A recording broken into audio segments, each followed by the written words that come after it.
pagi, assalamualaikum warahmatullahi wabarakatuh.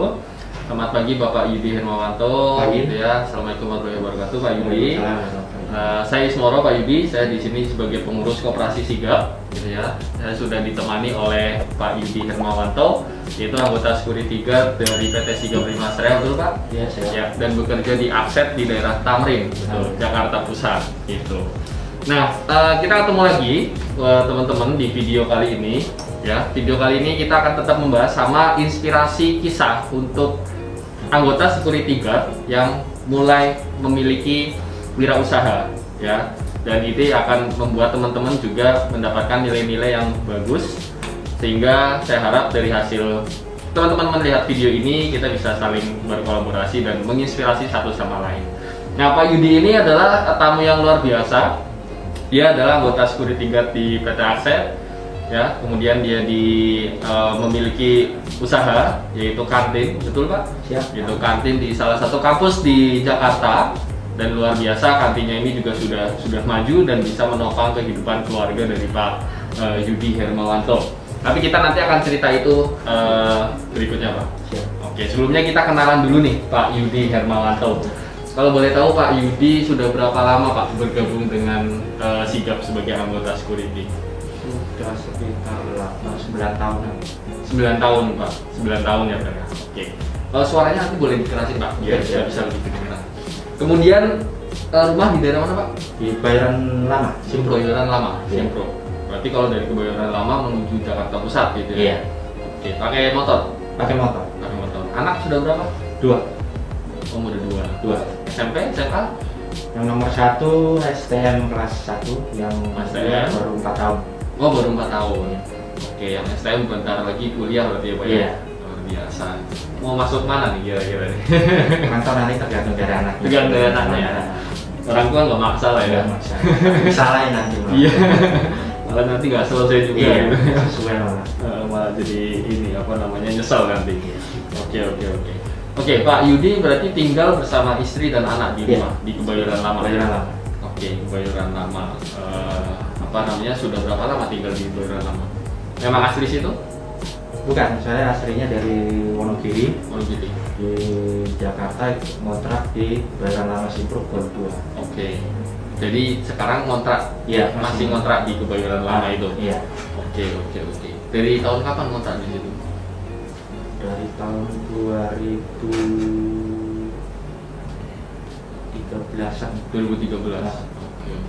Pertama datang ke Jakarta 2013.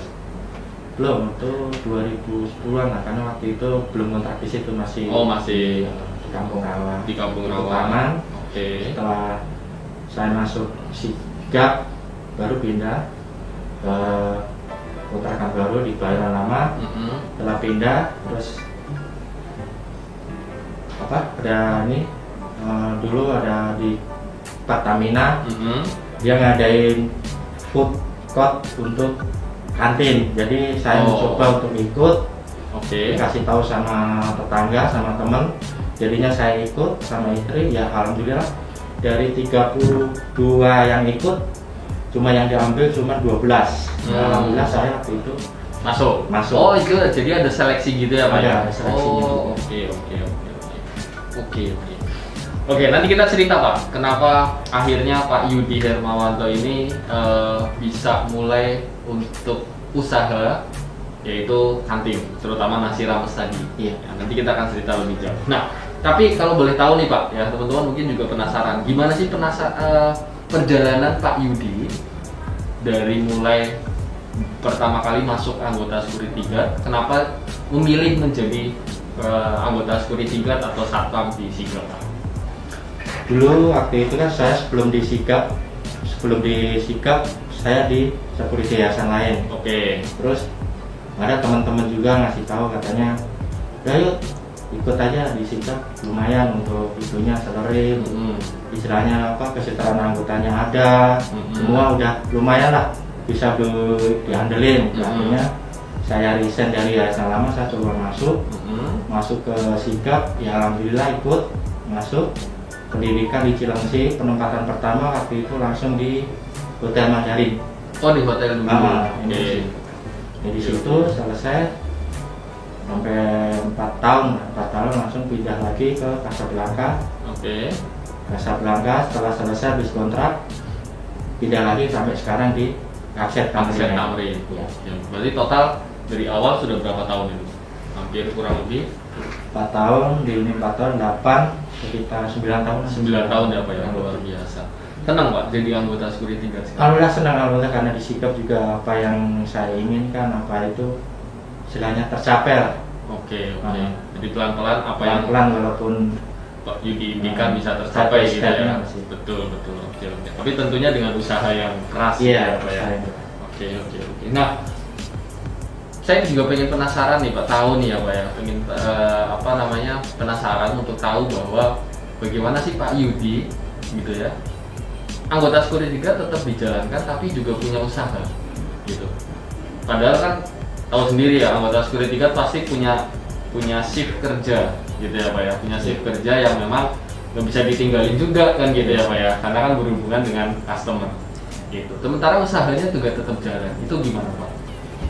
Sebenarnya gini, awal usaha itu sebenarnya dari sudah selesai masuk, yang ngelola istri, cuman masih dipantau sama saya karena kebetulan saya waktu sebelum masuk di security saya ada pengalaman kerja di restoran. Oh dulu sebenarnya pernah pengalaman di restoran. Oke. Jadi food court yang pertama saya masukkan ke Universitas Pertamina itu disetujuin, istri dari situ belajar sedikit demi sedikit, sudah mengetahuinya. Jadi setelah itu sebenarnya itu nggak yakin, mas bilang kamu harus yakin karena apa? Ini kesempatan karena nggak segampang apa yang kita mau, karena dari 32 orang kita bisa masuk ya cuma separuhnya doang kan. Makanya dari itu mulai semangat, mulai berjalan untuk saat ini itu lambat laun ya alhamdulillah berkembang sedikit sampai mempunyai karyawan. Oke, sampai sekarang udah punya karyawan.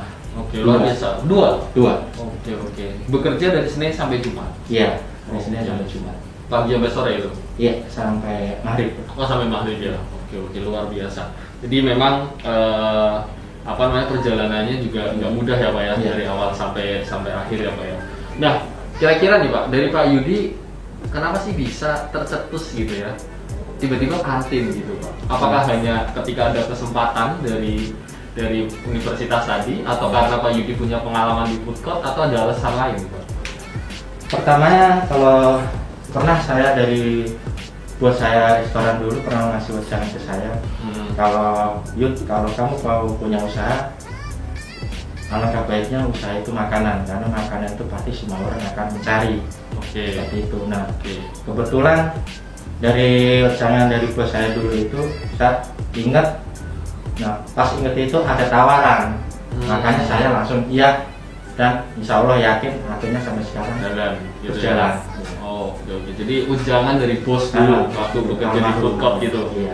Oke, kalau bisa usaha itu makanan katanya, iya. Karena makanan pasti tiap orang ya butuh makan gitu ya Pak ya. Oke. Dan kebetulan ada kesempatan sehingga Pak Yudi bisa ikut.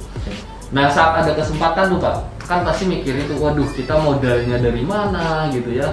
Saya juga punyanya pas-pasan untuk hidup misalkan gitu. Saat itu gimana Pak kondisinya?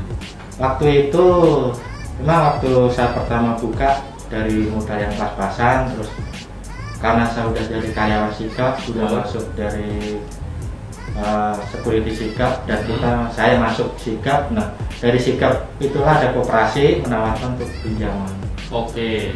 Jadi waktu itu cuma nggak seberapa, tapi ya alhamdulillah bisa untuk menunjang perabotannya, kelengkapan untuk dapur, semuanya dari situ semua. Jadi bisa muter lagi ya. Iya. Oke. Jadi modalnya teman-teman nih boleh pinjem dari koperasi ya Pak Yudi ya. Sehingga tapi digunakan dengan baik karena memang sudah punya tujuan bahwa saya harus punya usaha ya Pak ya. Dan saat itu kesempatan ada. Kalau dilewatkan kapan nih bisa datang 2 kali nih. Gitu ya.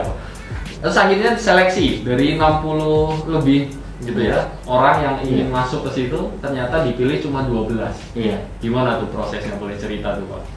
Waktu itu prosesnya tuh waktu itu kan kita masukin dulu kantin kita menunya apa. Iya.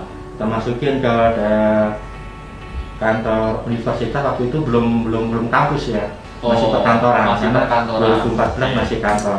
Oke. Jadi saya masukin itu karena ada kabar dari itu, saya masukin, akhirnya dites masakan saya seperti ini, rames, lontong sayur dan lain-lain, lauk sebagainya. Oke. Aku dites itulah sama pihak-pihak dari Pertamina, akhirnya lulus. Jadi dan dari pihak Pertamina bilang, pokoknya apa yang sudah di food court seperti ini, kantin seperti ini, ya harus masakan seperti ini. Oke. Tidak boleh berubah lagi nanti Ya. apa kenyataan di lapangannya. Ya, betul. Istilahnya sampel itu jangan sampai bohong gitu ya Pak ya. Iya. Sampelnya bagus, ternyata pas di lapangan Di jelek. lapangan Oke. Dari situ akhirnya dipilih. Iya. Oke. Dulu menunya remes, lontong sayur gitu ya. Lontong sayur. Gitu. Sampai sekarang masih menunya itu. Masih. Oke. Pecel juga. Iya. Oke, jadi ada rames, lontong sayur, pecel. Gitu. Bayangin ini jam-jam segini jadi lapar ya teman-teman. Coba kalau ada di sini, udah dimakan kali. Nah, gini, Pak Yudi, berarti kan sudah mulai usaha ya dari dulu sampai sekarang. Kurang lebih berjalan berapa tahun usahanya? Dari 2014 sampai sekarang ya. Berarti 6 tahun ya, Pak. 6 tahun. Dan tetap menjadi usaha di kantin itu. Iya. Oke. Kurang lebih nih Pak, lika-likunya menjalankan usaha kantin gimana Pak dari 6 tahun ke belakang ini? Banyak. Jadi waktu 2014 karena di situ masih karyawan, belum kampus, langganan kita karyawan-karyawan. Ya. Tapi setelah dari kampus 2015 dari kampus, karyawan itu kan dia pindah ke kampus, jadi langganan kita juga ikut hilang. Jadi terus posisi kantin dulu kita di depan, sekarang pindah lagi ditempatin khusus. Jadi ya kita sedikit ya namanya perjuangan kan, karena kita seperti mencari pelanggan lagi ya, karena kan waktu itu 2015 baru ajaran pertama. 2015 ajaran pertama ya kita masih itu, yang penting kita bisa beli untuk modal, buat beli modal lagi seperti itu. Berjalan sampai sekarang, sampai 4 angkatan udah mau lulus yang angkatan pertama ya, alhamdulillah yang udah berjalan dengan berjalan.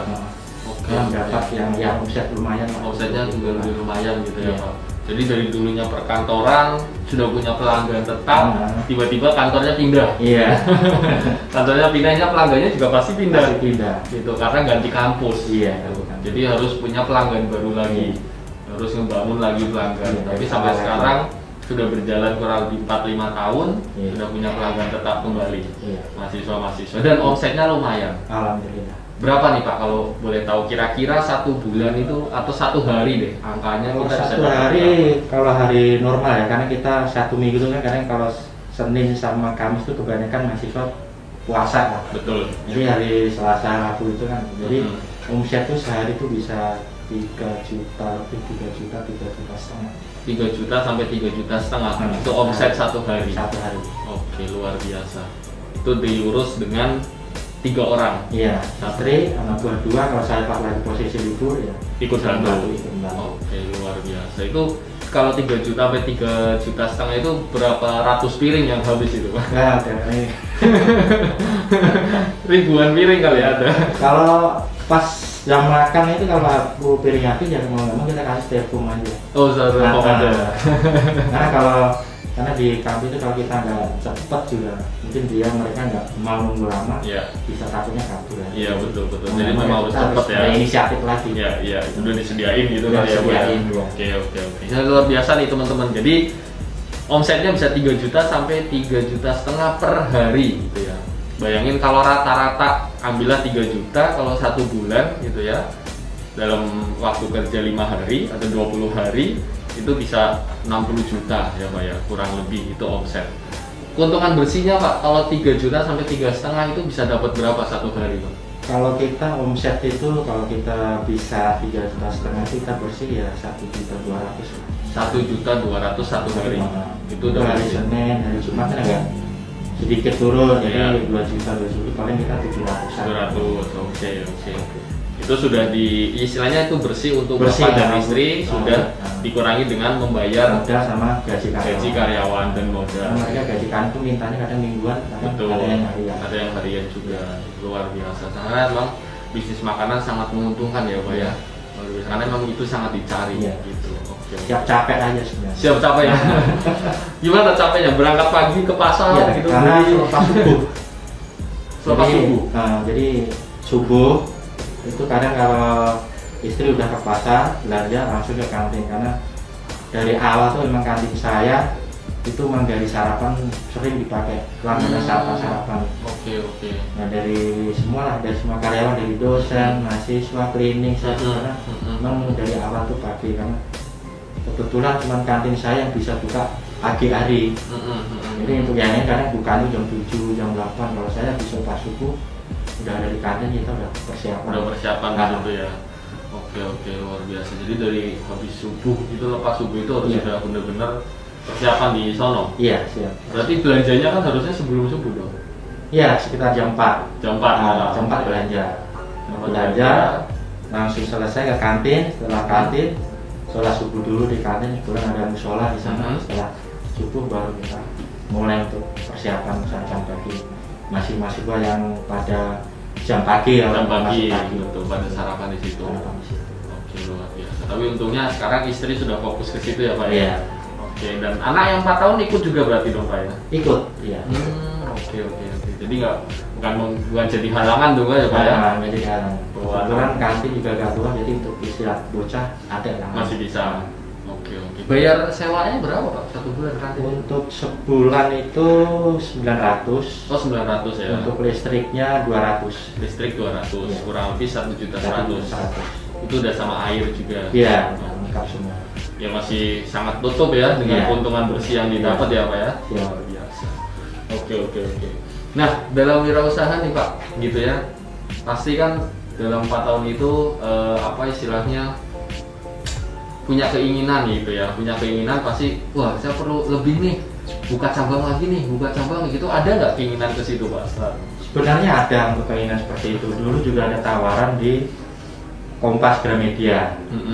Cuman waktu itu saya ada itu buka itu, terus saya ikut ke situ. Cuman di situ pakainya listrik, Maksudnya pakai listrik gimana? kompornya. Oh kompornya. Jadi kompor pakai listrik. Kalau untuk hitung-hitungan usaha itu udah, kalau menurut saya, karena sebelum ada kita yang mau masuk di situ, sebelum itu udah ada orang itu dari mereka aja pada keluar, karena masalahnya mereka semuanya pakai listrik. Jadi untuk omset juga nggak terlalu itu, cuma habis buat bayar listrik, akhirnya mundur untuk di Kompas Gramedia itu. Oke. Tapi kepikiran untuk membuka usaha cabangnya lagi pengen ya Pak ya? Sebenarnya pengen, cuman masih belum itulah, Masih itu belum fokusin sanggup. aja. Ini Betul. kalau nanti sudah itu Baru tenaganya juga perlu Nah, dipersiapkan juga kan ya Pak ya? pasti. Oke, luar biasa. Itu 2 orang karyawan itu memang dari awal sudah ada atau berjalan berapa tahun baru punya karyawan? Itu berjalan sekitar 3 tahun. 3 Karena tahun. kan masih angkat 2015 angkatan pertama, 2016 angkatan kedua, baru angkatan ketiganya itu baru kita ngambil karyawan. Oh, tadinya istri aja sama bapak Ya, juga ya? istri saya sama kadang juga dibantuin sama paman juga. Oh, sama paman juga. Oke. Siang suka main ke sana bantu. Iya, betul. Berarti itu memang benar-benar struggle dari awal Iya, ya. iya. Sangat-sangat berusaha gitu. Akhirnya tahun ketiga baru kita ngambil karyawan. Oke. Karena sudah secara hitung-hitungan omset juga sudah tutup. gitu ya. Menutup lah. Oke. Nah, saya juga gini Pak, saya juga selalu percaya pada orang bahwa orang yang sukses gitu ya, orang yang bisa punya usaha, bisa punya keinginan untuk maju gitu ya, nggak cuma sebatas itu aja yang dikerjain gitu ya. Orang yang pengen maju, orang yang pengen sukses itu pasti punya prinsip atau nilai-nilai yang ditanamkan oleh orang tuanya dulu kepada bapak sendiri. Ya, kalau boleh tahu apa nih Pak, sehingga bapak bisa punya keinginan untuk maju, untuk bisa menghidupi keluarga juga. Ya dari awal karena saya dari keluarga yang kurang mampu, jadi dalam hati itu gimana caranya saya untuk bisa membantu, terutama saudara dulu lah, Saudara. orang lain. Nah, dari situlah saya selalu keinginan. Kebetulan juga dari ibu saya dulu juga di kampung punya warung juga, jadi situlah belajar, jadi ada dorongan juga dari ibu. Kamu kalau kamu mau melangkah, ya udah melangkah aja, nggak usah banyak mikir, dia bilang gitu. Oke. Jadi saya ikutin aja saran seperti itu, ya alhamdulillah setelah saya ke Jakarta menemukan jalan. Semua. Oke. Yang luar biasa. Ibu itu berpesan kalau kita mau melangkah gitu ya, melangkah aja gitu ya, jangan dulu mikir gitu ya. Nanti ketika ada batu, ada apa namanya halangan, rintangan, baru kita mikir untuk melewatinya seperti apa. Tapi keinginan untuk melangkah itu harus tetap yakin gitu ya. Oke, luar biasa. Itu nilai-nilai prinsip yang ditanamkan oleh orang tua Pak Yudi. Sampai sekarang itu jadikan pedoman. Makanya berani untuk usaha, usaha aja gitu dulu ya. Hingga ada jalan di situ. Luar biasa Pak Yudi. Nah, kalau dari Pak Yudi sendiri ketika sudah punya keluarga, sudah punya anak gitu ya, pasti juga Pak Yudi berharap anak bisa lebih baik ilmunya gitu ya, dengan cara menanamkan yang sama, prinsip-prinsip atau pedoman-pedoman untuk dia bisa hidup sendiri nanti ke depan. Apa yang Pak Yudi tanamkan ke anak-anak Pak Yudi? Kalau untuk ke anak, saya nggak terlalu banyak, cuma saya bilang bahwa tantangan ke depan itu semakin berat. Nah, Bapak sama Ibu sekarang berjuang sudah berhasil karena apa? Bapak sama Ibu dulu kan nggak bisa kuliah, dan Bapak pengennya anak itu harus lebih dari orang tuanya. Jadi gimana caranya lah? Mungkin dari awal kita selalu berusaha sedikit demi sedikit untuk pembiayaan untuk anak-anak kita nanti ke depan. Oke. Jadi dari sekarang sudah mulai nabung, pelan-pelan gitu ya, sedikit demi sedikit. Terus apa yang ditanamkan ke anak-anak kita biar mereka juga memahami apa yang sebenarnya dilakukan oleh orang tuanya? Gitu. Saya selalu berpesan ke anak-anak tuh, yang penting kamu yakin, tidak perlu pinter, tapi kamu tahu apa yang harus kamu lakukan. Oke. Jadi yakin, tidak perlu pinter, tapi tahu apa yang harus kamu lakukan. Gitu ya. Sehingga dengan keyakinan itu, ya kan, kita pasti punya jalan, tahu apa yang akan kita tuju. Luar biasa Pak Yudi, inspirasi sekali pesannya gitu ya. Nah, terakhir Pak, ya sebelum kita selesai untuk sesi sharingnya, pesan Bapak sebagai anggota Security Guard kepada anggota Security Guard lain seluruh Indonesia, karena ini nanti videonya akan ditonton ya, dalam menjalankan hidup dan mungkin ada keinginan untuk berwirausaha, apa yang bisa Pak Yudi sampaikan untuk mereka Pak? Silakan. Untuk teman-teman security semuanya di seluruh Indonesia, bila teman-teman punya impian, punya cita-cita bahwa pengen maju, maka yakin dengan apa yang kita lakukan, yakin dengan apa kemampuan yang kita punya. Karena apa? Semua itu sudah ada jalannya, semua itu sudah ada jalurnya. Jadi yakinlah apa yang kita lakukan itu benar, yang penting tidak melanggar norma-norma yang ada. Itu aja Pak. Luar biasa pesannya ya, bahwa teman-teman yang ada di seluruh Indonesia, security guard kita, yakin apa yang ingin Anda lakukan itu harus yakin bahwa itu pasti bisa terjadi. Dengan keyakinan itu maka ya, saya kira drive kita atau keinginan yang kuat itu pasti akan selalu muncul. Semangat dan motivasi itu juga pasti akan selalu muncul untuk bisa menjalankan apa yang kita inginkan. Dari situ kita bisa mendapatkan apa yang kita inginkan secara pelan-pelan. Yang penting kita berusaha dan yakin pasti bisa. Luar biasa kisah inspiratif dari Pak Yudi Hermawanto sebagai anggota Security Guard PT Sigap yang bekerja di Asep ya, di daerah Tamrin, Jakarta Pusat. Dia memiliki usaha sebagai penjual makanan di kantin salah satu universitas juga di Jakarta, dan sudah punya omset yang luar biasa. Satu hari omsetnya bisa 3 juta sampai 3,5 juta. Ya, bagi teman-teman anggota Security Guard gitu ya, kisah ini sangat menginspirasi bagi kita semua. Jangan sampai kita kalah dengan keadaan, betul Pak? Ya, jangan sampai kita kalah dengan keadaan, kita seolah-olah anggota Security Guard mah gini-gini aja, nggak bisa ngapa-ngapain. Ternyata tidak juga. Bahwa kalau kita punya keinginan yang kuat dan kita yakin, pasti kita juga punya tekad untuk bisa menjadi lebih baik dari sekarang. Sehingga kita bisa membantu keluarga kita, membantu orang-orang sekitar kita, Kita pasti punya latar belakang yang berbeda-beda, tapi tujuan kita tetap sama, adalah kita bisa membantu orang lain yang membutuhkan, membantu keluarga kita, membantu orang tua kita, sehingga kita menjadi manusia yang bermanfaat. Itu Pak Yudi. Iya, siap. Terima kasih atas kedatangannya Pak Yudi. Saya kira video ini akan sangat menarik sekali untuk ditonton semua anggota security guard kita nanti. Semoga ini bisa menjadi kisah inspiratif dan kita bisa saling bekerja sama nantinya, dan kita bisa berpartner dengan Koperasi Sigap. Siap, siap. Itu saja dari saya. Selamat siang. Assalamualaikum warahmatullahi wabarakatuh. Waalaikumsalam.